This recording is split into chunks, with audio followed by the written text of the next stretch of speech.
Bonjour et bienvenue dans ce nouvel épisode de podcast. N'oubliez pas de rêver, le podcast de ceux qui n'ont jamais cessé de rêver. Ici, ce sont témoignages inspirants et bonne humeur. Je suis Lucie, l'animatrice de ce podcast, et aujourd'hui j'accueille Elodie. Bonjour et bienvenue Elodie. Bonjour, merci beaucoup Lucie pour cette invitation. Merci d'avoir accepté. Voilà, je suis ravie de t'accueillir.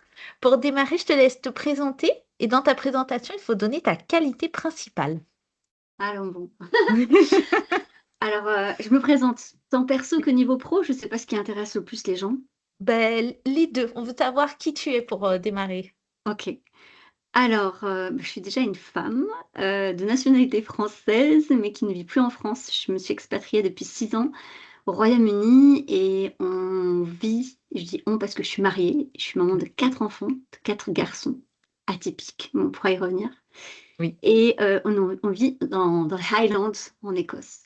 Après quelques années en mode nomade, parce qu'on faisait de l'instruction en famille, on s'est posé en Écosse et on n'est jamais reparti. Ok. Donc voilà.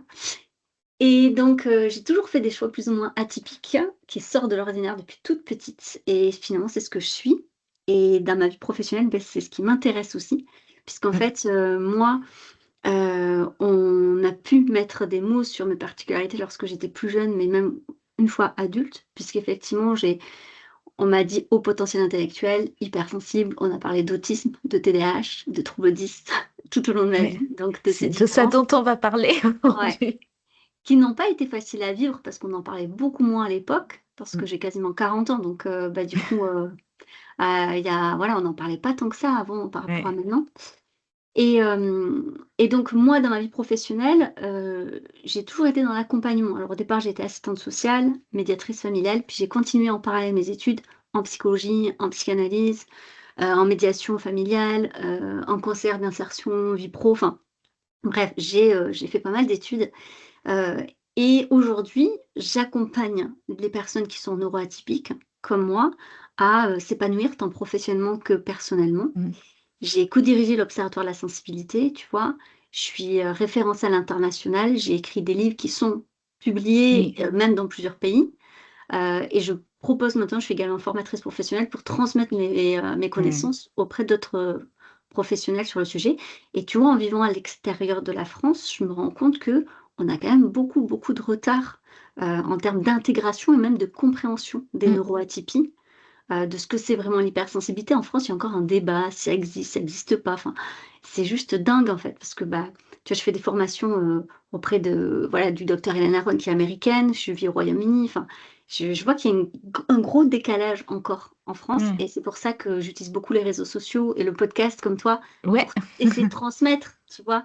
Une connaissance et donc ouais, tu vois, un petit peu comme un colibri, j'ai fait ma part. Après, ça prend pas, mais aujourd'hui, je suis contente de voir que ma voix porte, en fait, pour faire changer les choses. Et ta qualité, du coup? Ma qualité, je suis une bosseuse. Je suis une vraie bosseuse. C'est-à-dire Ok. que on en reparlera, mais j'ai pas, malgré quand on dit HPI, on s'imagine que forcément, que je pourrais être académiquement brillante. Ça n'a pas forcément été le cas au niveau scolaire. Mais par contre, je lâche rien. Je suis vraiment quelqu'un ouais, qui a une sorte d'exigence personnelle qui fait que je suis une vraie, vraie bosseuse, en fait. En fait, j'ai le goût de l'effort. Je pense que je pourrais plutôt le dire comme ça. Et ça, C'est- c'est, je pense, une qualité que j'aimerais transmettre à mes enfants. Ok. Et justement, bah moi j'avais suivi un webinaire avec toi et tu évoquais ton parcours scolaire. Ouais. Et voilà, je voulais aussi que tu puisses nous en parler. Quel type d'élève tu étais notamment? Alors moi, j'étais quand même la petite fille modèle, sage, tu vois, qui voulait pas faire de vagues, c'est ça. Mais la petite fille aussi qui était beaucoup dans la lune, où je me rappelle, tu vois, à l'école, on dit souvent, Élodie est souvent dans la lune. Donc, c'est des choses comme ça. Alors, j'ai pas été en difficulté, mais j'ai pas été non plus une des meilleures. En fait, ça dépend. En fait, ça variait énormément d'une matière à l'autre. Ce que je sais, c'est que j'avais des facilités dans certains domaines et des Oui. difficultés dans d'autres. Ok. Par rapport à mes troubles 10, par exemple, la dyslexie a été une difficulté parce Mm. que je faisais énormément de fautes d'orthographe. J'en ai fait pendant très longtemps. Aujourd'hui, beaucoup moins, ou je pense que j'en fais moins que la moyenne des Français parce que bah, j'ai beaucoup travaillé dessus. Justement, j'ai vu une orthophoniste pendant longtemps, je lis beaucoup. Ma mère me faisait faire, tu vois, des dictées Mm. chaque jour, c'était épuisant. Enfin voilà. Mm. Pour autant, j'ai pas une grosse mémoire non plus. Donc, genre le par cœur en France, on fait beaucoup de par cœur. Je compare ça Oui. parce qu'ici au Royaume-Uni, c'est pas du tout le cas. Les enfants n'ont pas à apprendre par cœur du tout. Il y a d'autres méthodes, mais c'est pas celle-ci. Et ça me mettait en difficulté, tu vois. Et le problème, c'est que du coup, tu te sens vraiment nul quand tu ne sais pas faire ce qu'a priori, on te demande de faire. Mm. Parce que dans ta tête d'enfant, on te dit que si on te le demande, c'est que tu es censé y arriver. Et en plus, tu es noté. Donc, la Oui. note, même si on sait que ça ne nous représente pas, on le sait une fois adulte, en fait, en vrai. Mais ça, c'est un truc à déconstruire. Mais quand tu es Ah oui. enfant, ça représente un peu tout. Surtout si tes parents, ils te demandent quelle note tu as eu, tu vois. Oui. Donc, j'ai pas une bonne image de l'école. Moi, je me suis beaucoup plus épanouie une fois après le bac. Mon bac, tu vois, je l'ai eu genre la moyenne, enfin voilà. Mais après le bac, par contre, il y a une liberté dans le champ des possibles, dans le sens Oui. où j'ai choisi les matières qui me plaisaient, j'ai choisi la fac qui me convenait. Et là, eh bien, j'ai jamais arrêté finalement, tu vois, d'avoir des diplômes. Même quand je travaillais à temps plein, bah, je posais mes congés pour passer mes partiels. Parce qu'en fait, là, je sentais que il y avait déjà, ça avait du sens, le pourquoi j'apprenais ça.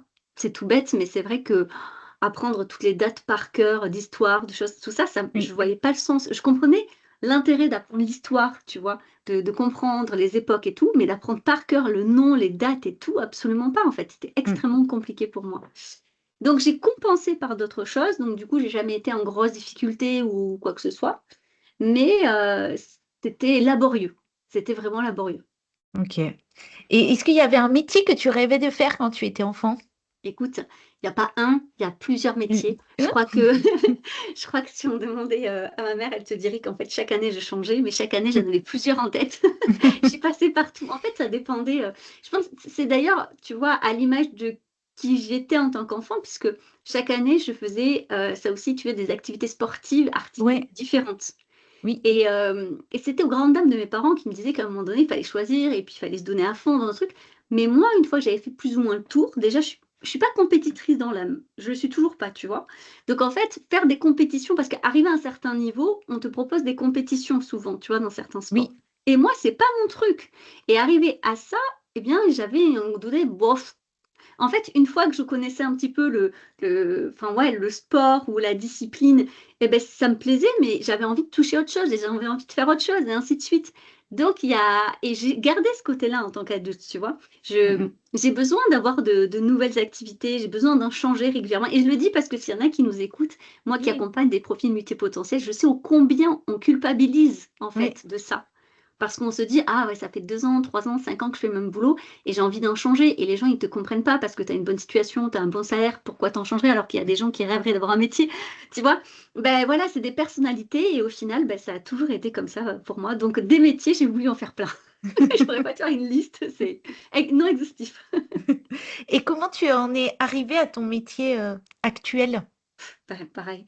Alors, par contre, j'ai toujours eu quelque chose, une importance pour moi, c'était donc, comme je te disais, dans l'accompagnement. Ouais. Depuis toute petite. C'est-à-dire, j'étais celle qui donnait mon goûter à mes copines si elles en avaient pas, tu vois, et quitte à ne pas en avoir moi-même. Donc, il y avait un Mm. truc comme ça. Alors, on pourrait dire c'est sacrificiel, mais pas tant que ça parce que j'avais pas si faim que ça, ou bien je le partageais. Mais tu vois, j'ai commencé même le bénévolat, j'avais 15 ans. Je me souviens, c'était à la Croix-Rouge et tout. Donc, j'avais demandé, il fallait l'autorisation des parents. Enfin, donc ça a toujours fait partie de moi. Voilà. Ouais. Donc, naturellement, aider les autres, avoir la sensation d'être utile aux autres c'est quand j'y pense, c'était ouais, c'était logique en fait. Voilà, Mm. ça coulait C'était de là. source. Par contre, j'ai beaucoup changé de métier et en fait, au départ, lorsque je me suis installée à mon compte après mes études de psy, et tout ça, je me suis rendu compte que les gens que j'attirais, c'était des profils neuroatypiques. Alors on dit atypique, mais c'est tout simplement pour dire plus court parce Ok. que en fait, neuroatypie, on parle de quoi? On parle du haut potentiel intellectuel, de l'hypersensibilité, du TDAH, donc effectivement, le trouble déficitaire de l'attention avec ou sans hyperactivité, on parle du TSA, de l'autisme, et de tout ce qui est des troubles de l'apprentissage et du langage, Mm. ou quand on appelle les troubles 10. Et ça, c'est les neuroatypies. Et j'avais beaucoup de ces personnes-là. Alors moi, je le savais que je l'étais, mais vraiment, là, je me suis dit, en fait, j'attire ce public-là, tu vois, mais j'ai pas les outils, parce que dans toutes les études que j'ai pu faire, tu vois, j'ai même accédé à la double thèse, donc un double doctorat, donc je suis quand même allée loin dans mes études. Alors, j'ai pas validé, je tiens à le dire, parce que après j'ai eu mes enfants et ça, et j'ai dû mettre pause, et peut-être que je reprendrai. Mais je veux dire tout ça pour dire que malgré toutes les études que j'ai pu faire et tous les diplômes, tu vois, je me sentais pas équipée, j'étais pas outillée OK. pour accompagner ce public.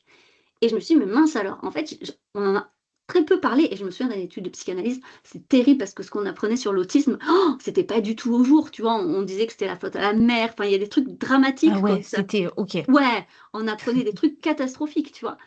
Et je me dis: «Il faut que je me forme». Et ben c'est là, je suis allée taper dans les formations, anglo-saxonnes, en fait, à Mmh. l'international, tu vois? Et je me dis: «OK, je comprends mieux». Et là, j'ai eu envie de me spécialiser sur ce public-là. Donc je me suis spécialisée et en fait, à ce moment-là, comme mes enfants faisaient l'instruction en famille et qu'on a déménagé par rapport, au métier de mon mari, bah, j'ai commencé, en fait, à travailler sur internet. Mais alors, on m'aurait dit que que j'étais après sur les réseaux sociaux, moi qui suis pas du tout réseaux sociaux, je l'aurais jamais cru, hein. Franchement, c'était pas du tout mon truc, hein. Mais j'avoue que cette liberté géographique, cette liberté financière, cette liberté de projet m'a beaucoup plu et Ouais. bah, tu vois, ça fait 8 ans que je suis à mon compte, Mmh alors mh. que l'entrepreneuriat, je connaissais pas du tout et aujourd'hui, je me sentirais pas du tout de revenir à, bah, en fait, au salariat où j'étais à l'époque où j'étais salariée. Donc voilà, ça s'est fait petit à petit et puis après, tu sais, du moment où, eh bien, tu travailles, tu partages du contenu, il y a des gens qui te repèrent, il y a des gens qui font des propositions, les maisons d'édition te proposent des choses et C'est donc bah, génial. les occasions se créent, en fait, petit à petit aussi, quoi. Mmh. Bah, je voudrais justement que tu puisses décrire tout ce panorama des atypiques et ce qu'on entend par là, que tu Mmh. puisses donner quelques caractéristiques, principales en tout cas, Alors, de chacune. je vais essayer de répondre, mais ça ferait des conférences de 3 4 heures, donc on va Oui, essayer de faire le de plus un compact petit possible. condensé. Mais je comprends, oui, oui. Alors, il faut déjà savoir que quand on parle effectivement, de neuroatypie, on parle vraiment d'une caractéristique de naissance. C'est-à-dire que l'on naît comme ça, l'on vit comme ça et on va mourir comme ça, d'accord? C'est pas quelque chose qui s'attrape ou lié à un trauma. Des fois, j'entends ça en France, hein, que ça serait lié à un trauma. Il y a pas de preuve actuellement. Après, restons effectivement humbles des connaissances que nous avons aujourd'hui parce que Mmh. je sais pas, tu vois, ce podcast, il sera en 2026, il faut, dans 5 ans, 10 ans ou même dans 2 ans, il y aura des études phares Mmh mh. qui nous amènera encore une nouvelle connaissance. La neuroatypie, on le voit dans le cerveau, c'est-à-dire que si on vous fait un IRM, on verra en fait qu'il y a une neuroatypie. Par contre, est-ce qu'on fait des IRM à tout le monde? Non. Déjà pour les gens qui ont des problématiques de santé, ils ont des fois des mois d'attente pour faire un IRM, donc non, on va pas faire je le dis parce que des fois on pose la question: «Mais comment je peux être sûre?» Bah, un IRM, mais non, on va pas s'amuser à faire des IRM aux gens qui n'ont pas de problématique de santé, en fait. Ouais. Par contre, il y a aujourd'hui des passations de tests, il y en a un pour chaque atypie. Alors ça aussi, c'est plus compliqué parce que les gens se disent: «Est-ce que je peux pas avoir un professionnel qui va me dire pour tout?» Non, c'est plus compliqué que ça. OK. C'est pas non plus une liste à cocher. Je sais bien qu'on est tenté d'aller voir sur internet, voilà, quelles sont les caractéristiques de l'hypersensibilité ou, du haut potentiel ou et cetera. Ça fonctionne pas comme ça. D'autant plus qu'il n'est pas rare de ce qu'on appelle avoir des multi-exceptionnalités, c'est-à-dire Mmh. avoir plusieurs neuroatypies comme pour moi. Mmh mh. Et prenons par exemple le parallèle avec la peinture. Si tu mets du bleu et du jaune, tu n'auras pas du bleu et jaune, d'accord? Tu auras du vert. Mmh mh. Donc si Tout à tu as fait. plusieurs neuroatypies, tu ne pourras pas cocher ta liste comme tu aimerais la cocher. Et ça, c'est une problématique qu'on a aujourd'hui en France, c'est-à-dire que les, psychologues sont très peu formés et informés sur la double et voire la multi-exceptionnalité. Tu vois, dans mon podcast, j'ai interviewé une des grandes spécialistes sur le sujet qui est québécoise, c'est docteur Marianne Béranger, qui a justement expliqué ça et qui se bat justement pour faire changer les mentalités en dehors, de ce qui se passe outre-Atlantique. Parce qu'eux, ils ont encore, je trouve, beaucoup d'avance sur le sujet, heureusement et encore que. Il y a aussi encore des choses à faire bouger, mais c'est normal. Donc les neuroatypies, ça concerne à peu près, on va dire, un quart de la population. Alors, tout le OK. monde n'est pas toutes les la plus commune, c'est l'hypersensibilité, entre 20 et 30 de la population, Mmh tu mh. vois? Le HPI, 2 à peu près. Le TDAH, 5 à peu près. Donc voilà, donc c'est pour ça que donc il y a quasiment une personne sur 4, si on prend l'hypersensibilité, tu vois, qui a au moins une neuroatypie. Donc est-ce que ce sujet concerne tout le monde? Oui, parce qu'on a forcément autour de nous quelqu'un qui est concerné, en fait. Statistiquement, Mmh. bah, forcément. Et c'est important parce qu'en fait, dans le cerveau, ça fonctionne de manière différente. C'est-à-dire que lorsqu'on sent le monde, qu'on ressent le monde, on vit forcément dans le monde de manière différente. Mmh. Et quand on est neuroatypique, ce monde, il a été créé par et pour des neurotypiques. Et c'est pour ça qu'on peut se sentir en décalage, c'est pour ça qu'il y a des gens qui ont la sensation de venir, tu vois, d'une autre planète, Ouais. qui ont la sensation de ne pas être légitimes dans leur ressenti, qui se sentent parfois seuls, isolés. Et tu vois, mon travail, ça consiste à ça, à les rassurer en disant non, non, mais attendez, vous n'avez pas forcément un problème. Et là aussi où on a un couac, c'est qu'on mélange ça avec la santé mentale en France. Tu vois, je rencontre trop de personnes neuroatypiques qui pensent qu'ils sont bipolaires, ou qui sont Dépr- anxieux, ou qui sont Dépressif. ex-dépressifs, exactement. Alors, l'un n'empêche pas l'autre, et ça, je tiens vraiment à le dire. Oui. C'est-à-dire que la santé mentale, elle concerne tout le monde. Bien sûr qu'on aura des personnes hypersensibles qui sont dépressives aussi, qui ont des Oui. troubles anxieux, tout ça, voilà. L'un n'empêche pas l'autre. Mais ils ne sont pas liés. Et des fois, j'entends des aberrations dire, par exemple, que les personnes atypiques ont plus de problématiques de santé mentale. C'est faux, mais totalement faux, en fait. Il n'y en a pas plus, il n'y en a pas moins. Ça touche tout le monde, la santé mentale, tu vois. Alors, ça, c'est important de se le dire. Le souci, c'est que quand on ne se comprend pas soi-même et qu'on Mm. n'a pas le mode d'emploi, on aura tendance, et c'est normal, à croire ce que les autres disent de nous. Donc, si on te répète toute ta vie, non mais Lucie, tu es trop ceci, trop cela, eh ben, tu vas finir par l'intégrer comme une Oui. vérité. Tu vois? Et je fais le parallèle avec quelque chose qui est simple à comprendre. Moi, tu vois, je suis pas très grande en tant que femme, mais je sais qu'il y a des femmes qui sont très grandes. Et Oui. moi, j'ai des amies, tu vois, qui font plus d'1,80 m. Et quand elles étaient jeunes, maintenant, c'est un peu moins quand on est adulte, mais tu vois, souvent, on leur a fait des réflexions en disant, mais t'es trop grande, tu peux pas mettre des talons, t'es une girafe, tu vois, des choses très sympathiques comme ça aussi. Et donc, bah, c'est devenu un complexe. Elles se sont dit qu'elles étaient trop grandes. Mais si elles étaient, je sais pas moi, dans une société où 1,80 m, c'est la moyenne des femmes, mais ça ne serait pas du tout une question. Oui. Ça serait un non-sujet, leur taille. Tu vois, moi, par exemple, ma taille est un non-sujet parce que je suis ni trop petite ni trop grande. Tu vois, je suis partie de la, voilà, la moyenne. Non, mais tu vois, Oui. sauf que les neuroatypies, c'est ça. C'est-à-dire qu'en fait, on est atypique par rapport à une norme donnée. Et je mets bien ça entre guillemets parce que la norme, Oui. en fait, elle est par rapport à qui et à quoi. Mm. Tu vois? Donc, c'est ça qui va créer parfois des difficultés sociales, des difficultés aussi d'estime de soi, d'amour de soi, de confiance en soi pour les personnes atypiques. Mais c'est pas, concomitant à, l'atypie et on peut très bien et j'en suis la preuve et je vois les gens que j'accompagne être très heureux, très épanouis dans sa vie tout en étant atypique. Voilà. Mm. Donc n'en voulez pas à votre atypie, ce n'est pas parce que vous êtes hypersensible que parce que non, ça fonctionne pas comme ça du tout. Et à quel moment, toi, le mot atypique est rentré dans ta vie? Alors, on l'employait pas, quand j'étais plus jeune et qu'effectivement on expliquait à mes parents mon fonctionnement, on l'employait pas tant que ça, hein. On parlait, plus effectivement, hem, je pense qu'il est rentré, beh, quand je te dis, quand je me suis interrogée, que j'ai vu tous ces profils-là venir à moi avec cette particularité comme ça, je me suis dit: «Mais quand même, c'est dingue ça». Après c'est maintenant je me dis: «C'est totalement logique, on attire les gens que en fait avec». Je pense que ces personnes-là se sentaient bien avec moi et donc Oui. forcément, beh, ça match. Tu sais, quand tu cherches quelqu'un qui pour t'accompagner, il faut qu'il y ait le feeling et Ah ça ouais, s'explique complètement. pas. Je Voilà, suis ça complètement d'accord. s'explique Et ouais, c'est ça. tu vois, on dit souvent, bah, c'est plutôt commercial, mais au final, on attire les gens qui nous ressemblent. Et Mmh, moi, j'entendais ça dans mais mon totalement. activité salariée d'avant. Et voilà, je pense que ça se vérifie là-dedans. Et les gens, ils se sentent bien parce ils sentent qu'ils Mais vont être compris par mais toi, en totalement. fait. Donc, Et les gens qui vont écouter ton podcast, c'est possiblement parce que justement, ils apprécient ta manière de parler, ta manière de bien sûr. développer les choses. C'est logique. Heureusement qu'il en faut pour tout le monde en plus, hein. Mais voilà, donc c'est à ce moment-là et je crois que c'est plutôt parce que, quand j'ai fait des recherches à l'international qu'il y avait ces termes-là, tu vois, atypical, tu vois, qu'on en peut entendre beaucoup plus et je crois il y a même une série comme ça qui s'est lancée, je crois maintenant, avec ce terme, je crois qu'il y a une série, je suis pas très série. Mais bref, en tout cas, c'est voilà, c'est comme ça que c'est venu à moi ce terme. Et est-ce que tu pourrais expliquer aussi ce que c'est la multipotentialité? Est-ce qu'on Oui. met aussi dans Alors, cette... Enfin, il n'y a comme pas je de te dis case, mais tu oui, vois, ouais, est-ce je vois qu'on ce que peut le tu raccrocher dans à ce ça beau ou est-ce panier, que c'est à part? dans cette belle corbeille de fruits.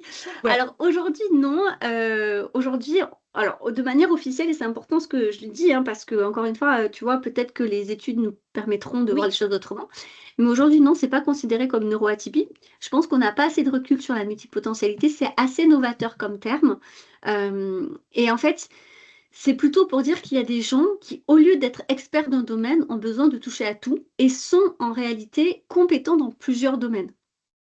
La multipotentialité, c'est pas juste je m'intéresse à plusieurs choses, parce que ça, j'ai envie de dire, tout être humain en général oui, s'intéresse à plusieurs choses tout au long de sa vie, tu vois. oui, C'est-à-dire qu'en fait, il est vraiment compétent, il est même excellent dans plusieurs domaines. C'est ce qui crée la difficulté, par exemple, de choisir un seul métier, tu oui, vois. Il a besoin de toucher à tout et il excelle dans plein de domaines. Donc, c'est pour ça que c'est souvent lié au HPI, parce qu'on imagine que les personnes HPI sont des gens qui excellent. C'est pas toujours le cas. Je tiens vraiment à le dire. Le HPI, c'est pas forcément de l'excellence. Ça, c'est quelque chose qui est très médiatisé aussi. On voit soit le HPI qui est totalement démoralisé, déprimé, qui va s'ennuyer et qui va faire que redoubler, tu vois, c'est ça qui est médiatisé, ou l'inverse, celui qui, je sais pas, retient 200 chiffres derrière la virgule de pi, 3, 14, etc., qui Ah fait des oui, choses ok. de... Les Voilà, petits on a les génies. deux, hein. On a Ouais. ou le génie ou le dépressif, voilà. Mais ça, faut quand même se dire que c'est... faut voir ça comme, je sais pas moi, un continuum. Et en fait, là, on a montré que les deux extrêmes du continuum, alors 98% des personnes HPI sont entre les deux, quoi.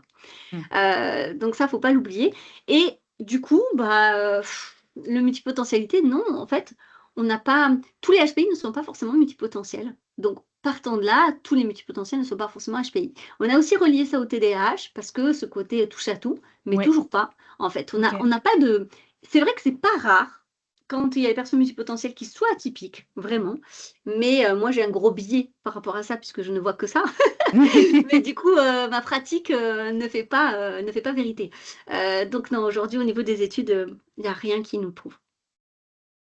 Alors, quand j'avais assisté à ton webinaire, tu avais répondu à la question se faire détecter ou non, et tu Ouais, avais répondu ça dépend. Voilà. Est-ce que tu ouais. maintiens cette réponse? Alors, alors, il y a des gens qui disent, ils vont parler de diagnostic. C'est pour Oui, ça que je dis ce mot, mais tu as raison de dire détecter. Parce qu'en fait, il faut comprendre que dans les neuroatypies, c'est une grande famille oui, et il y a une sous-famille, ce qu'on appelle en fait les TND, qu'on pouvait entendre parler, donc les oui. troubles neurodéveloppementaux, qui concernent en fait, du coup, tout ce qui est troubles des apprentissages, le TDAH, TSA.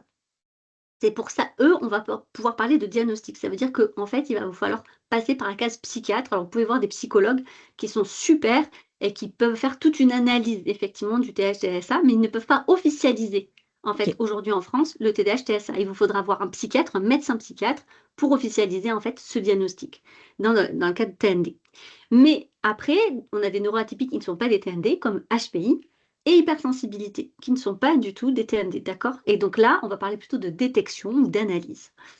Donc, vous n'avez pas l'obligation de passer un test. Ça, c'est hyper important parce que je crois qu'il y a une guerre actuellement de ah ouais, mais toi, si tu peux pas l'être si tu n'as pas genre le cachet officiel.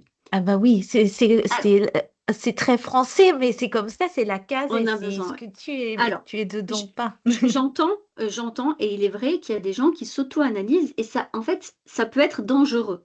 Parce que, je donne un exemple, mais il y a des gens qui vont, en fait, plutôt préférer l'étiquette, si je peux parler d'étiquette, par exemple, d'hypersensibilité, alors que derrière, potentiellement, ils ont une vraie problématique de santé mentale. Par Hmm. exemple, j'en ai beaucoup, ils ont des troubles anxieux et ils vont dire, ah, mais je suis anxieux parce que je suis hypersensible. Et du coup, ils vont se cacher, tu vois, derrière Ouais, l'hypersensibilité, je alors que comprends. potentiellement, ils pourraient se faire soigner et accompagner pour leurs troubles anxieux. Et ça, c'est une dérive qui, malheureusement, mettent en difficulté leur santé mentale et ça peut être dangereux. Donc, ne faites jamais ça. C'est-à-dire qu'en fait, vous ne pouvez jamais expliquer votre souffrance par une neuroatypie. C'est la base. Vous ne pouvez pas être anxieux à cause de l'hypersensibilité. Hmm. Ça, c'est pas vrai, en fait. C'est vraiment pas vrai. Mais ça ne vous empêche pas de pouvoir être les deux, bien sûr. Donc, moi, je n'ai pas de problème pour s'auto-analyser, mais c'est plus difficile si, par exemple, on comment dire, on va auto-dire, ah, mais moi, je suis sûre d'être autiste, hein. Alors que, bah non, on ne peut pas en être sûr. C'est important d'avoir un regard extérieur de professionnels qualifiés, compétents, Oui. pour être sûr, parce que soi-même, on ne peut pas être sûr. Voilà. Par contre, on peut se renseigner sur un sujet, on peut lire, on peut regarder, maintenant on a les réseaux sociaux, on a même l'intelligence artificielle, donc on, Oui. on a accès à l'information, tu Ah vois. oui. Et une fois qu'on a accès à l'information, qu'est-ce qui se passe? Eh bien, il y a des gens, ça les soulage. Genre, ils se disent, punaise, ça me parle quand même, ça donne du sens. Et si ça vous soulage suffisamment, bah, c'est OK, on peut s'arrêter là en fait. Il n'y a pas d'obligation d'aller voir un ou une professionnelle. Parce qu'il y a des gens qui vont très bien au demeurant, qui n'ont pas besoin, tu vois, d'avoir une analyse complète. Ils Mm, peuvent se dire, mm. ah, ça met du sens dans ce que j'ai vécu. Et voilà, tu vois. Et puis il y en a, en se renseignant, ils ont besoin quand même d'une légitimité extérieure. Et ça aussi, des fois, on les critique en disant, mais qu'est-ce que tu t'en fiches qu'un professionnel te le dise? Ben non, il y en a qui en ont besoin parce Mm. que pendant tellement longtemps, on leur a tellement répété des choses, ils ont tellement cru à certaines choses qu'ils ont besoin de passer ce gap, tu vois. Donc en fait, dans un sens comme dans l'autre, c'est pas un problème. Du moment où on sait quoi en faire et qu'on s'en sert pas non plus comme excuse. Parce que je vois aussi des personnes, tu vois, qui ont passé par exemple la station de test de QI et une fois qu'ils savent qu'ils sont HPI, ils vont en fait expliquer. Bon, des fois, on le voit dans certaines séries, on me dit ah, mais cette personne, elle est comme ça parce qu'elle est HPI. Ah, bah absolument pas en fait. Non, ça n'excuse pas un comportement, Non. tu vois, mais genre pas du tout. Déjà, des HPI, on est tous différents. Il faut comprendre que les neuroatypies, moi j'aime bien utiliser cette expression, tu vois, elles se colorent avec qui on est. Ben, Avec ta bien sûr. personnalité, ton histoire, ta culture, les relations autour de toi, toutes tes expériences de Mm. la vie en fait. Ouais. Deux personnes hypersensibles, par exemple, peuvent ne pas du tout s'entendre, peuvent avoir des valeurs très différentes et ne pas s'aimer, tu vois. Elles Mm. sont, voilà. Donc, du coup, c'est tester ou pas tester, ça, c'est à vous d'y répondre. Et il n'y a pas de jugement à avoir là-dessus. Demandez-vous juste pourquoi vous le faites, quel sens vous mettez là-dessus, en fait, de le faire ou de pas le faire. Et après, ça vous regarde. Est-ce qu'il y a une idée reçue que tu aimerais déconstruire sur la notion d'atypie? Bah oui, comme je te disais, sur la santé mentale. Ça, c'est vraiment, je trouve ça mais dramatique parce que ça veut dire qu'on comprend rien d'ailleurs à la santé mentale. Je trouve que c'est un non-sens, tu vois, quand j'entends certains psychologues expliquer par exemple que l'hypersensibilité est liée à un trauma. Je me dis, mais alors là, il y a un problème. Soit il comprend pas le trauma, soit il comprend pas l'hypersensibilité, soit il comprend pas les deux en fait. Là, tu vois, heureusement, alors j'essaye d'interviewer des professionnels dignes de ce nom, si je puis dire, dans mon Ouais. podcast, qui justement essayent de faire bouger les choses aussi, et qui disent, oula, attendez. Alors, alors ça serait long à expliquer hein, ça, mais cette sorte de trauma, elle est intéressante parce que, en fait, je leur en veux pas de penser ça. Je pense juste qu'il y a méprise, hein, tout simplement parce que le mot hypersensibilité existait déjà en réalité avant qu'on le traduise. Je m'explique. Au départ, quand on a découvert, donc c'est pas on, c'est le docteur Hélène Aron et Arthur Aron, qui sont deux psychologues, qui étudient en fait ce qu'on appelle les relations dites étroites, tu sais, d'amour, d'amitié. Ils se Oui. sont rendus compte qu'il y a une part de la population qui vit ça de manière plus intense, que ça soit dans les deuils d'amour, d'amitié, tout ça, ou même dans la manière, l'intensité de se donner en fait, tu vois, à quel point c'est énergivore pour eux de s'investir dans une relation. Et c'est de là où ils ont découvert l'hypersensibilité. Le terme anglais, c'est highly sensitive person, donc les personnes hautement sensibles. Quand en français on a traduit les premiers ouvrages, et le métier de traducteur est un métier complexe, parce que quand un terme n'existe pas, il faut bien en prendre un, tu Oui. vois, eh bien, ils ont mis hypersensibilité. Le problème, c'est que ce terme, il existait déjà dans le registre médical, pour expliquer une certaine pathologie, en fait, de la sensibilité, qui était exacerbée. Mm. Et donc, aujourd'hui, on se retrouve parfois dans des livres que j'ai pu lire en psychiatrie, qui le mot hypersensibilité est noté comme une pathologie. Donc, effectivement, il y a un mix. Et c'est pour ça que, par exemple, le docteur Savaio Tomasella, qui est une Oui. référence dans le domaine francophone, Ouais. va plutôt prôner le terme ultra-sensibilité. Moi, je vois certains professionnels ici au Royaume-Uni, ils vont parler plutôt de haut potentiel sensible pour faire référence au haut potentiel intellectuel d'une certaine manière aussi, parce que c'est un Ouais. potentiel avant tout. Donc, chacun, on essaye de faire les choses, mais ça, il a fallu 30 ans, Lucie, pour qu'en France, on parle d'hypersensibilité. Il en faudra peut-être 50 pour changer les mentalités. Bon, Oui. voilà. Mais je pense qu'il y a un mélange de ça. En plus, il existe deux sortes de sensibilité, il est vrai. Il y a la sensibilité traumatique et la sensibilité dans le cadre de la neuroatypie, donc de celle dont je parle. Oui. Mais là aussi, on a des études très claires en fait qui montrent que les symptômes ne sont pas du tout les mêmes. C'est-à-dire que ta sensibilité traumatique, tu vas en souffrir. Tu vois, tu vas vivre tes émotions de manière très négative. Mm. Ça va être difficile pour toi en fait. Tandis que, en fait, dans l'hypersensibilité de la neuroatypie, on parle en réalité de sensibilité avantageuse. Et c'est un vrai terme clinique. C'est-à-dire que ces personnes-là, elles sont capables aussi de ressentir l'intensité dans le bonheur.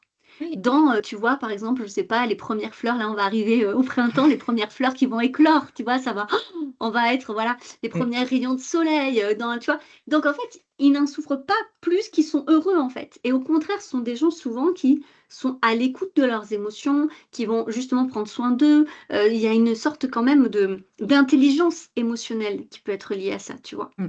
Donc, il y a un mix de tout ça. Donc, si vraiment il y a une idée reçue, pour répondre à ta question, pour refermer ma boucle, arrêtez de croire que c'est lié à la santé mentale. La santé mentale est un sujet de tous, en fait, pas forcément des atypies. Je voulais qu'on parle aussi de la vie professionnelle des Ouais, atypiques. ouais, ouais, ouais. Qu'est-ce que ça génère, pour les atypiques? Le doute, l'incompréhension, le décalage? Est-ce qu'on leur met aussi une étiquette pour Alors, il y a de certains? tout. Il y a de tout. Tu vois, moi, j'aime pas non plus tomber dans. Je voudrais pas que les gens pensent. Tu vois, on ne peut pas tomber dans les extrêmes de dire que forcément, il y a des atypiques qui sont très heureux professionnellement, qui s'épanouissent Et heureusement. professionnellement. Exactement, heureusement. Donc voilà, on a de tout, d'accord? Euh, je pense par contre que la pire erreur pour un atypique, c'est d'essayer en fait de rentrer dans un moule qui ne lui correspond pas et en fait de ne pas réfléchir à ses réels besoins, à ses réelles envies. C'est-à-dire pour beaucoup d'atypiques, faire un métier, il faut que ça ait du sens. Mmh. Il faut que ça soit aligné à ses valeurs en fait. Alors oui, on trouvera parfois des atypiques qui vont faire des boulots un peu style job alimentaire. Attention, c'est pas du tout un jugement par rapport au job, mais en tout cas qui vont le considérer comme tel. Mais pourquoi? Parce qu'en fait, derrière, ça a du sens de le considérer comme ça ou de faire un métier comme ça. Parce que moi, j'en ai déjà rencontré qui me disent, mais en fait, moi, je fais du 9h, 17h, voire 9h, 15h des fois, et ça me va magnifiquement parce que j'ai tout le reste du temps, en fait, Oui, pour faire autre chose. C'est-à-dire que j'ai un boulot qui me prend pas la tête, qui paye plutôt bien, avec des collègues sympas, et du coup, je kiffe, et en plus, j'ai du temps pour faire autre chose. Donc, c'est possible aussi, tu vois. C'est pour ça oui, que le sens, c'est pas forcément le sens du travail, c'est le sens de ce choix, en réalité. oui. Comme il y en a qui vont, par exemple, il y a des moments qui vont avoir envie d'arrêter de travailler pour s'occuper de leur enfant, et d'autres non. En fait, il n'y a pas de meilleur choix si ce n'est le sens que tu donnes à ce choix. Ouais. Celui qui nous correspond vraiment dans l'histoire du Exactement. choix, c'est Ouais, ça, hein. c'est ça. Sauf qu'on oublie quelque chose, c'est l'évolution personnelle. Il y a des gens, ils sont juste, je sais pas pourquoi ils sont choqués, tu vois, ils ont fait un choix de carrière à 20 ans, ils ont 40 ans, ils se disent: «Oh, mais ça me plaît plus, je comprends pas qu'est-ce que j'ai, c'est la crise de la quarantaine». Non, C'est tu juste normal. 20 ans de plus. Moi, je leur dis: «Est-ce que ton corps, il a changé?» «Oui». Alors ton mindset aussi, ton état d'esprit a Ouais, forcément changé. Ce qui te correspondait il y a 20 ans, c'est normal qu'aujourd'hui, ça ne fasse plus sens, en fait. Je serais plutôt inquiète de l'inverse, tu vois? Je me dis: «Mais en fait, on évolue». Et chez les atypiques, il y a une évolution quand même assez rapide, assez intense. mmh, Et c'est pour ça que je pense que de l'extérieur, on peut paraître impulsif. On peut paraître un peu la tête qui n'a pas, ne pas avoir la tête sur les épaules, un peu éparpillé peut-être. rêveur. Ouais, Pardon? Ouais. éparpillé peut-être Oui, des fois. peut-être aussi. En tout cas, il y a un peu ce jugement négatif. Et donc, l'erreur qu'ont font beaucoup d'atypiques, c'est d'essayer de fonctionner avec une mentalité de quelqu'un de neurotypique. Et moi, ce que je leur dis, c'est non, attendez, ça va pas. Ça va pas. Il faut en fait vous constituer une vie qui correspond à qui vous êtes et non pas l'inverse. Parce qu'ils vont tendance, tu vois, à se suradapter. Mmh. Et sauf que si l'adaptation est une compétence sociale extraordinaire qu'il faut Oui, développer, la complètement. suradaptation, c'est ce qui fait qu'on va avoir un faux self, un masque, et c'est ce qui fait qu'en fait, on va faire des choix qui ne nous correspondent pas. D'où après le nombre de burn-out qu'il y a chez les atypiques. Il y en a énormément en fait. Et au contraire, si on peut mettre un peu de positif, est-ce que Ouais, ça peut être une force et en oui. quoi ça peut l'être? Bah, en fait, c'est souvent des gens quand même qui sont, à fond. Donc du coup, bah, pour un employeur, c'est quand même extraordinaire d'avoir une personne autant investie, vraiment. Ouais. Ça, c'est évident.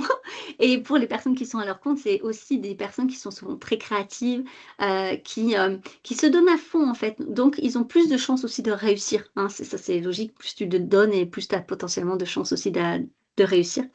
Mmh. C'est des personnes qui font aussi beaucoup bouger les choses. Il faut se dire quand OK. même que tous les gros changements dans la société, quels qu'ils soient, ont été en fait souvent, menés par des atypiques. Parce que c'est OK. des gens qui vont, oser en fait dire quand c'est injuste, quand ça ne convient pas, quand il y a des choses à améliorer. Alors c'est pas facile parce que parfois si c'est les premiers qui le disent, c'est les premiers qui prennent, hein, on est d'accord. Ouais. Mais, c'est grâce à toutes ces personnes en fait, qui sont hyper investies, hyper passionnées. Ce sont souvent des gens mais hyper passionnés. C'est-à-dire que même sur un sujet, tu vois, qui te passionnerait pas, moi je ne sais pas, par exemple, je sais pas, la création d'un stylo, il y a que ça qui me vient. Donc bon, tu te dis: «Bof», et ben, c'est quelqu'un qui est tellement passionné qu'il va en devenir passionnant et tu vas te passionner pour la création stylo, tu vois? Et Donc est-ce que tu aurais des exemples justement des changements dont tu as parlé qui ont été faits par des atypiques?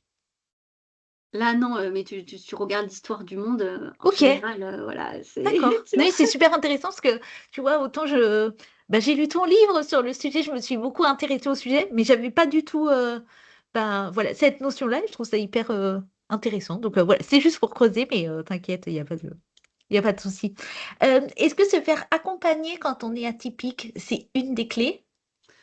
Oui, oui, alors après c'est comme tout, il y a pas d'obligation, hein. Je pense Non? que atypique ou non, de toute façon, quand on a l'impression de tourner en rond dans sa tête, qu'on ne trouve pas de solution, c'est toujours intéressant quand même d'avoir un regard extérieur, quel qu'il soit. Mmh.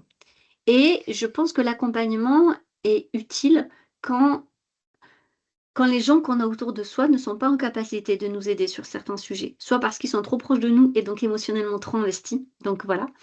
Soit ce sont des personnes qui n'ont pas la compétence aussi de prendre du recul ou de nous faire prendre du recul et ça, c'est pas forcément évident. Ou parce que tout simplement, il y a des choses qu'on n'a pas envie de confier à des gens qui sont proches de nous, tu vois? Pour pas les inquiéter, parce qu'on a besoin aussi de faire le tri, enfin voilà.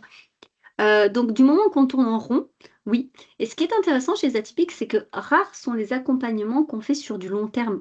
Parce que les personnes Ils atypiques, vont ça va très vite. vite, tu OK. vois? Donc en fait, en réalité, on va, moi je le vois dans les accompagnements que je propose, tu vois?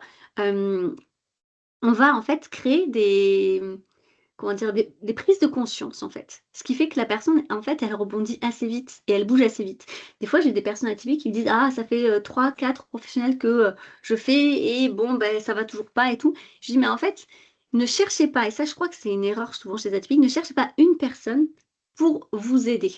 Déjà, quand on va pas bien et qu'on a un problème dans la vie, il faut arrêter, je pense, de penser que quelqu'un a une baguette magique et va nous régler notre problème. C'est OK. pas le cas. Je pense qu'on le voit même quand tu vas chez ton généraliste, il ne sait pas mieux que toi ce que tu ressens. Si tu lui expliques pas les symptômes que tu as, il ne peut pas savoir, d'accord? Donc si on va chez quelqu'un en disant deux trois trucs et en pensant que la personne va nous trouver la recette miracle, ça n'existe pas. Ensuite, quand on est atypique, je pense qu'on est forcément complexe et qu'il va falloir en fait grappiller à droite, à gauche Mmh. auprès de plusieurs professionnels ce dont on a besoin et c'est normal. Et je Oui. sais que quand on va pas bien et qu'on est vulnérable, on aimerait que qu'on aille vite bien. Sauf que le souci, c'est qu'en général, les gens ne vont pas voir quelqu'un quand à un moment donné, ils vont pas bien. Ils attendent. Ils attendent parce qu'ils espèrent. On fait tout ça, tu vois? Puis même toi, par exemple, tu as un rhume, tu vas pas de suite appeler ton généraliste. Tu vas Non. attendre quelques jours, et puis tu vas avoir quelques semaines: «Attends, je suis toujours enrhumée, c'est quand même bizarre, il y a encore des symptômes bizarres». Tu vois? On attend, c'est Ouais. logique. Et ben, c'est la même chose quand on va pas bien mentalement. On attend, on se dit que ça va passer, on passe à autre chose, que c'est un coup de mou et c'est logique, tu vois? Sauf Ouais. que il y en a, ils attendent trop longtemps et c'est à ce moment-là qu'ils vont voir une personne, qui vont demander de l'aide. Donc on ne peut pas réparer en, je sais pas, 6 mois, quelque chose où ça fait Oui, des années que, bien tu sûr. vois, c'est sous le tapis. Ça, je suis d'accord. Et ça, il faut que les gens, il faut qu'ils puissent le comprendre. Et voilà, je le vois aussi dans les accompagnements et je suis complètement d'accord avec toi sur ce côté, ben, s'entourer de plusieurs personnes. Ben, Ouais, moi, les gens viennent me voir et c'est super et je les accompagne, tu vois? Mais, des fois, ben, je les renvoie vers telle personne. Je leur dis: «Bon, là, c'est le moment, il faut, intégrer telle c'est personne ça, dans le projet» et c'est c'est ça là-dedans que vraiment ça prend parce que, bah, il y a un côté beaucoup plus global. et Donc c'est ça, je important. confirme, complètement. Et je pense qu'il faut vraiment aussi que les personnes se rendent compte qu'ils sont, proactifs dans la Ah démarche de oui. changement. Moi, je dis souvent que, tu vois, et parce que ça, c'est les gens le comprennent bien, si tu vas voir un coach sportif, pour, en fait, reprendre soin de ton corps, comme tu veux, qu'importe l'objectif et qui te fait un super programme. Le coach Mmh, aura beau être incroyable et te faire le meilleur programme du monde, si tu ne suis pas le programme assez longtemps et ça correctement, marche pas. tu nous restes voilà, c'est ça et tu auras beau te dire qu'il était nul, que ceci, cela, ça ne change rien en fait et ça, par contre, je dis pas que tout est du coup, je suis pas en train de faire culpabiliser les gens, j pas du tout. Par contre, je suis en train de leur dire qu'effectivement se faire accompagner, c'est une démarche proactive Ah oui. et du coup, qui demande de l'énergie. Oui. Et c'est vrai que ça, c'est difficile, en fait, parce que quand on va pas bien, bah, c'est un peu le comble. C'est-à-dire que je vais déjà pas bien, donc j'ai pas d'énergie pour y arriver et donc en fait, c'est juste qu'il faut laisser le temps au temps. Il faut souvent, tu vois, des premières séances, le temps de en fait, souvent, nous, notre travail en tant qu'accompagnant, c'est de redonner un peu l'impulsion au début, Oui. redonner un peu l'énergie, mettre la personne en confiance, lui redonner confiance en elle aussi, pour qu'elle puisse partir à l'action, en fait. Et ça, c'est un process qui, des fois, prend plus de temps que prévu. Est-ce que justement, tu as une anecdote à partager, par rapport à ce que tu vois dans tes accompagnements? Par rapport à quoi une anecdote? Un quelque chose que tu aurais vu, est-ce que tu vois vraiment des personnes, ben, mieux se comprendre et mettre Ah en oui! action des choses? Ah bah, heureusement, Hem, sinon, je ça ferait pas aussi longtemps que je ferais ce travail si j'étais si incompétente que ça. Oui, bien sûr. Bah, moi, mon travail, effectivement, c'est de redonner du sens dans leurs particularités, qu'elles puissent un peu mieux comprendre qui elles sont, comment elles fonctionnent, pour qu'elles puissent se l'expliquer à elles-mêmes, mais l'expliquer aux autres, tu vois? Ça, je pense que c'est hyper important. Qu'elles aient suffisamment confiance en elles pour faire des choix alignés dans leur vie, Mmh. pour qu'elles puissent s'épanouir. Et donc oui, j'ai vu des gens, moi j'ai pu accompagner des couples, qui étaient dans une situation compliquée, voilà, et bien retrouver confiance en l'un en l'autre et en eux-mêmes. J'ai vu des gens s'épanouir professionnellement de manière extraordinaire. Après, tu vois, des grosses dépressions, des gros burn-out. Alors à côté, il y avait, cer aussi un suivi psy quand il y a des Oui. situations qui sont quand même très lourdes comme ça, mais qui ont compris pourquoi certains choix de carrière ne pouvaient pas convenir et comment en fait on peut trouver un choix de carrière qui leur corresponde et donc reprendre totalement confiance en elles et après, être, tu vois, des fois, j'ai des messages quelques années après, de gens qui me disent: «Au fait, Elodie, merci parce que, bah, voilà, ça fait des années que maintenant je me suis lancée Mmh. là-dedans et je suis tellement heureuse et tellement épanouie» et voilà. Ce que j'aime, moi, c'est vraiment que les personnes ne soient pas dépendantes de moi. C'est-à-dire que si Oui, je les sens complètement. dépendantes, c'est que je fais pas bien mon travail. Donc mon but, c'est qu'elles aient, en fait, tous les outils pour parce que dans la vie, on a des hauts et des bas. C'est-à-dire que je peux pas leur garantir qu'elles iront bien toute leur vie, c'est impossible, personne ne peut faire ça. Par contre, je j'essaye au maximum de dire que dans les moments où ça n'ira pas, je leur ai donné le maximum d'outils pour pouvoir rebondir, en fait. Mmh C'est surtout ça, tu vois? mh. Donc ouais, ouais, j'ai des super beaux retours. Je suis toujours très, très émue d'ailleurs, des retours qu'on me fait. Moi, dans mon audience, on m'a aussi, demandé ce sujet-là voilà, de l'aborder. Est-ce que tu aurais, toi, un retour d'expérience sur des adultes qui découvrent qu'ils ont une neuroatypie et comment Mmh. ils le vivent? En quoi c'est différent, par exemple, de le découvrir, quand on est enfant? Mais bien sûr. Alors j'ai beaucoup de personnes qui effectivement se découvrent enfants. Je pense que pour la plupart, c'est à travers leurs enfants d'ailleurs. Mmh. C'est-à-dire qu'une fois qu'ils ont eu des enfants et puisqu'on en parle de plus en plus aujourd'hui, qu'on repère davantage les enfants atypiques, bah, comme il y a une prévalence niveau génétique, inévitablement, ben, le parent s'interroge pour lui, pour elle et se dit: «OK, je me vois à travers mon enfant et si moi j'étais comme ça, en fait?»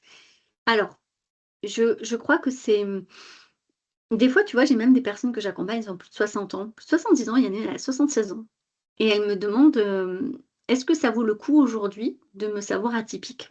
Je peux pas répondre à ces questions pour elle, tu vois? Ah non. Parce que c'est très personnel. Par contre, je sais qu'on est toujours légitime à se poser des questions sur soi et par expérience, je sais que pour les personnes, savoir qu'elles sont atypiques, qu'importe leur âge, c'est comme, en fait, mettre la pièce de puzzle qui manque. C'est hyper frustrant quand on fait un puzzle et que tu vois, tu as une pièce qui manque et dis: «Elle est où celle-là?» et en fait, ça soulage. Alors le problème, c'est qu'après souvent on a besoin d'un accompagnement parce que tu vois, on a une relecture de toute notre vie Ah ouais. et ça, c'est très déstabilisant. Il y a une Pour certaines personnes, elles en veulent aussi à leurs parents de pas avoir vu, de pas avoir su. Bon après ça passe parce que c'est autre génération et puis voilà, quand on sait pas, on sait pas. Mais il y a une relecture. Il y a des gens aussi qui se disent, tu vois, pour la personne de 65, elle me dit: «Moi, ma vie, elle est faite, je vais pas maintenant changer de choix de carrière, je vais pas changer ma vie. Alors quoi?» Je fais: «Beh, alors quoi? Je ne sais pas. Pourquoi tu te poses des questions du coup?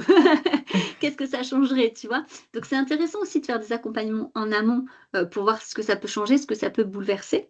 Ouais. Est-ce que vraiment ça vaut le coup ou pas? Mais je crois que plus on se comprend, plus on se sent en fait aussi en paix. Tu vois? Et ça, c'est important. Parce que le souci, c'est que quand on se comprend pas, qu'on sait pas pourquoi on a réagi comme si, pourquoi on a fait ce choix-là, pourquoi pas un Ouais. autre, ça crée des regrets, en fait. Ça crée de l'amertume, ça crée de l'incompréhension et des problématiques aussi sociales avec d'autres personnes, mais Ouais. aussi en soi-même, en fait. Mmh mh. On perd confiance en soi. Donc quelqu'un qui peut vous permettre de remettre du sens dans tout ça, pardon, ça soulage, en fait. Ça soulage et c'est comme si on dit: «OK, je comprends mieux et je repars de zéro» et comme je le disais au début, le souci, c'est que quand on se comprend pas, on dépend beaucoup plus du regard des autres. Oui. Tu vois? On va se dire: Donc «Mais toi, qu'est-ce que tu penses de moi? Ah mais on m'a toujours dit ça de moi, c'est que ça doit être vrai» et ainsi de suite, tu vois? mmh. On est encore plus dépendant, en fait et le problème d'être dépendant du regard des autres, c'est qu'on peut tomber sur des gens qui vont nous dire des choses plutôt désagréables Ouais. et on va en faire une vérité, alors que pas forcément et les gens, c'est pas parce que ils sont foncièrement méchants, hein. C'est par inquiétude qu'ils disent des Mmh mh. choses, tu vois? Oui. Voilà, ou bien tout simplement parce qu'ils transfèrent leur fonctionnement sur nous. Donc, ils se Oui. disent que comme on fonctionne différemment, c'est que c'est bizarre, tu vois. Donc, c'est pas forcément par méchanceté ou par cruauté, hein. Mais n'empêche, ça fait des dégâts. Donc, plus on le apprend tard et plus on va déconstruire beaucoup de choses sur soi. Mais ça permet aussi de mieux avancer Ah pour ben, la suite.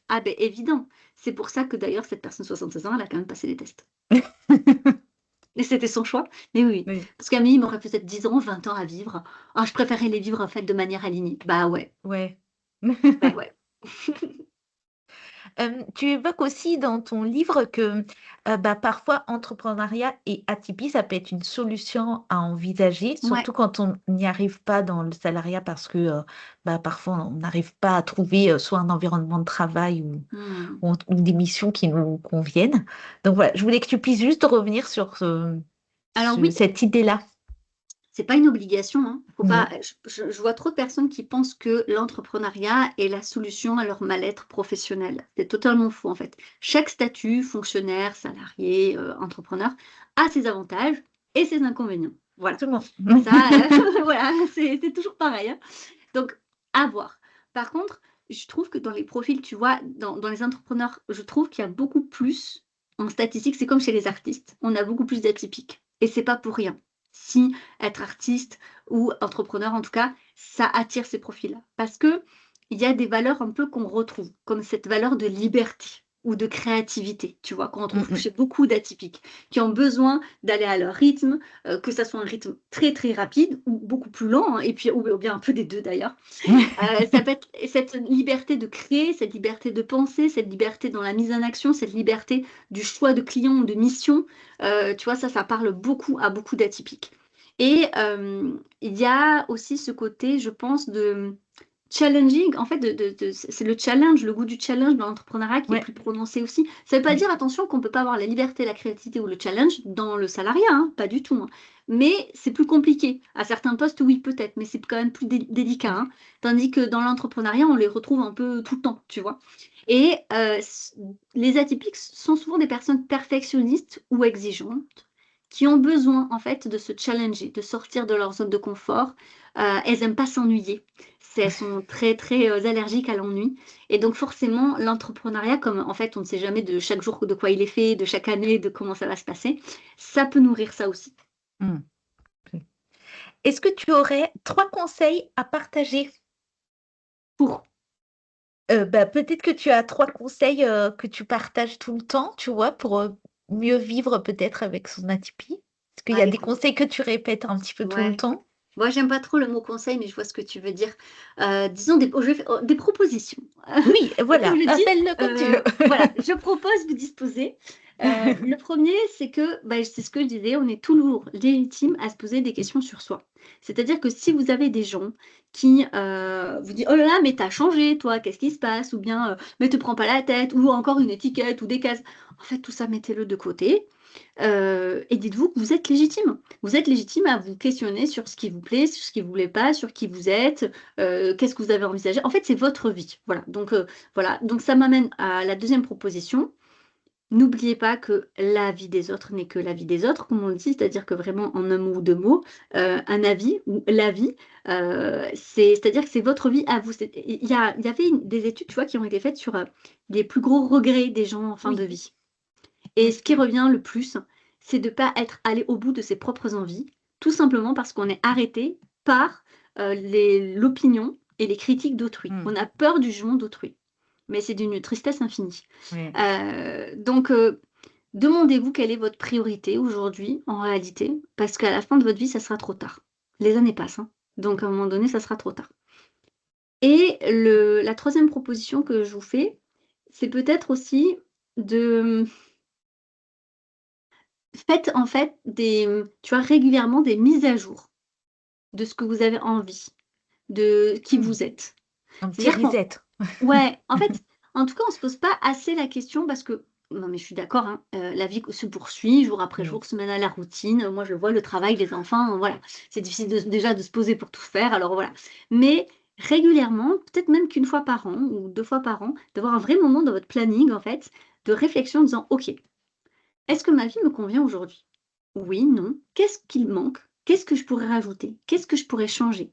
Qu'est-ce qui m'embête et que j'aimerais enlever? Mais peut-être qu'aujourd'hui, c'est pas possible. Mais le fait d'avoir juste, en fait, tu vois, cette honnêteté envers soi-même, on laisse beaucoup moins les problèmes, en fait, tu vois, se continuer. On fait moins l'autruche en réalité. C'est-à-dire que dans ma tête, je me dis, je dis n'importe quoi, mais imaginons que vous passez trop de temps à faire votre ménage, mais que vous n'avez pas les fonds pour avoir une femme de ménage ou un homme de ménage, ou en tout cas une aide ménagère, eh bien, vous allez peut-être vous dire, OK, bon, bah, aujourd'hui, c'est pas possible, mais je sais que ça, c'est un truc que j'aimerais changer, tu vois. Et ben le fait de l'avoir en tête, ça va quand même guider vos actions Oui, beaucoup plus que je suis d'avancer tête complètement baissée, d'accord. tu vois? C'est Mm. dans ce sens-là. Et ça, on le fait pas. Et parce que les gens, ils osent pas se dire, en fait, ben, tu vois, sur des trucs un peu plus délicats, comme par exemple, en fait, ma vie de couple, elle m'épanouit pas. C'est chaud, hein, de se dire ça. Ou bien, Mm. ben, mon boulot, il m'épanouit pas. C'est très dur de se dire ça. Parce qu'en fait, de suite, la personne, elle se dit, oh, voilà, mais je vais pas tout quitter du jour au lendemain, je vais pas divorcer, je vais pas quitter mon Non, boulot. Mais personne ne vous dit de faire ça. non. C'est qu'est-ce que Mais je peux faire pour améliorer? en fait, oui, c'est ça. C'est exactement. C'est-à-dire que je vois beaucoup de couples, parce que moi, j'ai accompagné beaucoup de couples, ils ont laissé trop longtemps, en fait, le souci Mm. perdurer. Parce que c'était tellement douloureux de se dire en face, ça ne fonctionne pas, que parce que dans le fonctionne pas, la personne se dit, oui, bah alors quoi, qu'est-ce qu'on va faire? Bon, on va pas se quitter. Mais avant d'en arriver là, il y a peut-être des choses à mettre en place. Sauf que Oui, si on fait l'autruche pendant des années, là, ça ne c'est plus fonctionne plus dur. du tout. Oui. Il y a eu trop d'histoires. Il y a eu trop d'incompréhension, trop de passifs. C'est pour ça que parfois on se dit, ah, il y a des gens qui s'aiment, mais ils se séparent quand même. Oui, parce qu'il y a eu trop d'histoires, trop de Mm. passifs. Donc c'est pareil. Pour votre boulot, peut-être qu'aujourd'hui, votre boulot ne vous convient pas, ça ne veut pas dire qu'il faut le quitter. Ça veut peut-être dire qu'en parallèle, je ne sais pas, faites une formation le soir, le week-end, sur votre temps libre ou je ne sais quoi, sur quelque chose Mm. qui. Et vous savez pas un jour ce que ça peut devenir, en Mm. fait. Tu vois? Donc, oui, régulièrement, faites des points comme ça de votre vie. Je suis pour. Je suis pour cette Voilà. troisième proposition. Est-ce que tu as des projets et des rêves pour la suite? Ouais, là, je suis en train d'écrire mon tout premier roman.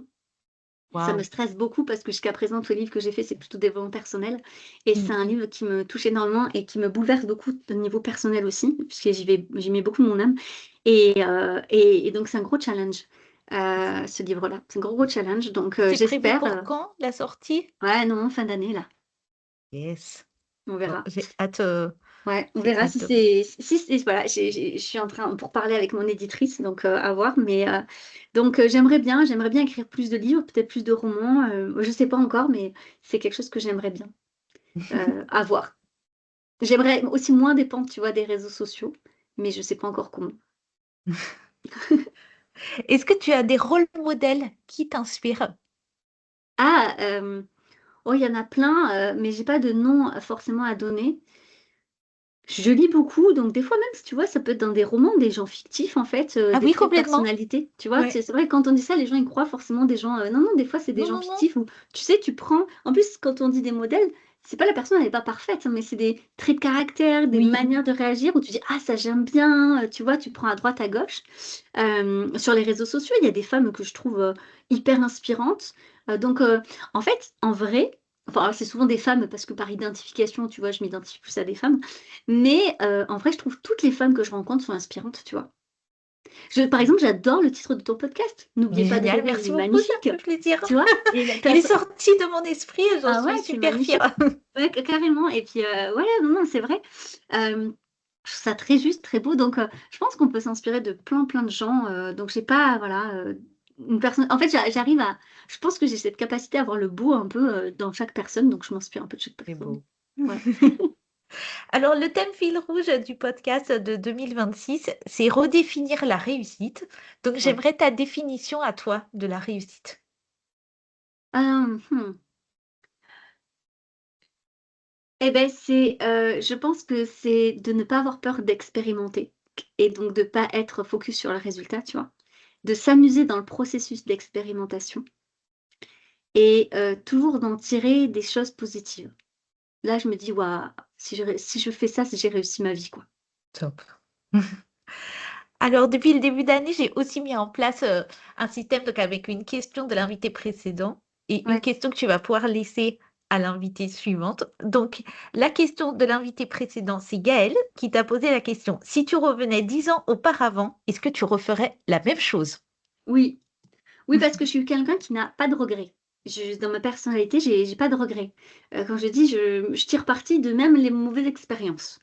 Donc oui, oui, oui, oui. Tu sais, c'est drôle parce que quand on revient toujours enfin, quand on regarde comment Du ça s'est passé. passé, on se dit, oh là là, on s'est toujours stressé pour pas grand-chose en fait. Tu vois, il y a 10 ans, j'en étais pas là de ma carrière et je me demandais encore vraiment ce que j'allais faire, ce que j'allais pas faire, tu vois. Et je me dis, bon, ben, il faut tirer parti de ça pour moins stresser aujourd'hui, de me dire, ah, comment ça sera dans 10 ans. Tu vois, il faut essayer d'apprendre de nos erreurs. C'est pas facile, mais oui, donc non, non, je changerai rien. Et je te laisse aussi laisser la question à Marine qui sera l'invitée suivante. Alors, j'aimerais lui poser quelle habitude elle met en place, tu vois, qui va lui permettre d'avoir le smile ou d'avoir un coup de boost lorsque elle va pas bien. Tu vois, cette Génial. petite habitude qu'on tente de mettre en place quand on a un coup de mou comme ça. Et au lieu, tu vois, de tomber dans le truc de oh, je vais pas bien, je remue tu vois, je remue Croix du noir. ouais, du noir, de mauvaises idées, et après que ce soit pas bien, ben, qu'est-ce qu'elle met en place pour hop, allez, je me rebooste, quoi, tu vois. Ok, top. C'est l'heure de ton instant promo, Elodie. Où est-ce qu'on peut Ah te oui, retrouver? Notamment sur les réseaux et ton oui. podcast aussi. Oui, bah, vous avez le podcast Potentiel, donc il est sur toutes les plateformes. Une semaine sur deux, il y a un invité, une semaine sur deux, je propose un épisode solo. Il y a sur mes réseaux sociaux, je suis plus présente sur Instagram, mais les personnes qui n'ont pas Instagram peuvent me retrouver sur TikTok, LinkedIn, Facebook, je crois. Enfin bon, voilà, il y a un peu tous les On réseaux, hein. peut te retrouver. Ouais, c'est ça. Et puis après, sur mon site internet, vous avez aussi tous mes services, tout ce que je peux proposer. Et ma newsletter, n'hésitez pas, parce que pour le coup, je propose, tu vois, 2 e-books totalement gratuits sur les neuroatypies, sur le monde du Génial. travail. Et après, je propose tous mes services. Il y a beaucoup de promos par newsletter pour les personnes qui sont intéressées. Génial. Je mettrai le lien dans la description. Voilà. Je fais aussi choisir un mot à l'invité pour les auditeurs qui auront écouté jusqu'au bout pour qu'ils puissent commenter avec ce mot. Donc, je te laisse le choix du mot. Alignement. Génial. Voilà, se sentir alignement. Élodie, ça va être l'heure de notre conclusion. Ouais. Donc, c'est l'invité qui conclut. Donc, toi, c'est le dernier message que tu as à transmettre et il faut terminer par le titre du podcast. N'oubliez pas de rêver. Je t'écoute. Assumez vos atypies. Et n'oubliez pas de rêver. Et n'oubliez pas de rêver. Bien sûr, bien sûr. Merci beaucoup, Élodie. Merci à toi, Lucie.